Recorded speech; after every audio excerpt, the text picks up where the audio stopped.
Welcome to my video update on the development progress for the Steam VR simulation of the 1851 Great Exhibition. We start this update outside the eastern end of the building. Passing through the entrance, we pass to the south side of the American Bridge, the size of which has been adjusted to exactly match the detailed floor plan. We now turn south to the area devoted to locks. Here we find the parautoptic lock by Day and Newell of New York. The bits of the key can be reordered by the user. This version, with 15 bits, has over 1 trillion possible combinations. The lock and key can now be found in the Making the Modern World gallery at the Science Museum in London. The display frame on which it was mounted at the Great Exhibition is now at the Science Museum Group's Hawking Building at Wroughton.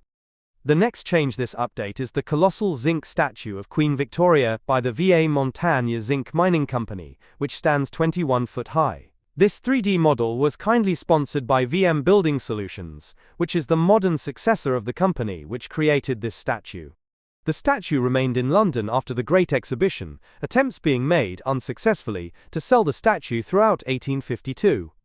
The agent's offices were adjacent to where the Smithfield show was held, leading to this interesting piece in the Illustrated London News of the 4th of December 1852. A similarly described statue by the same company was listed in the catalogue of the 1853 Great Industrial Exhibition in Dublin. Although we have found no illustration of it from the 1853 exhibition, we assume it was the same statue. We have been unable to trace what became of it after 1853. Here on the northeast side of the north transept is a new 3D model of the Duke of Wellington by Thomas Milnes.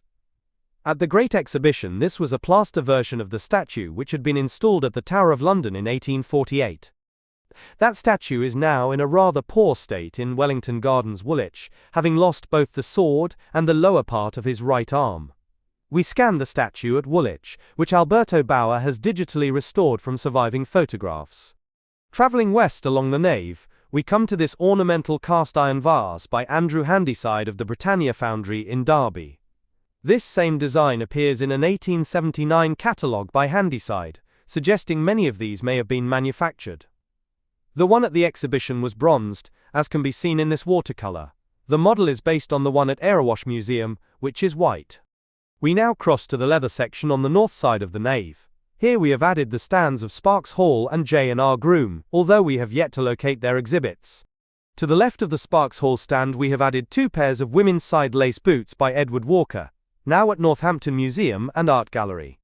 Moving behind the stand of John Hefford, we find the stand of George Hoby. Here are 10 pairs of boots and shoes, all of which are also now at Northampton Museum and Art Gallery.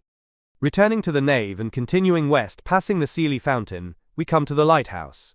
We have added stairs to the south side, to match photographs of this stand. We now proceed to the stairs on the north side of the nave. As we come to the top of the stairs we turn west, passing Smith's Comic Electric Telegraph, to arrive at the last edition for this update. This is the Typograph, an early form of typewriter designed for ease of use by the blind.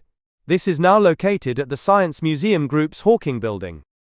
Don't forget the simulation can now be downloaded from Steam. It is free of charge, and always will be. Although best when used with a VR headset, if you don't have a headset it will also work in desktop mode, using your monitor keyboard and mouse.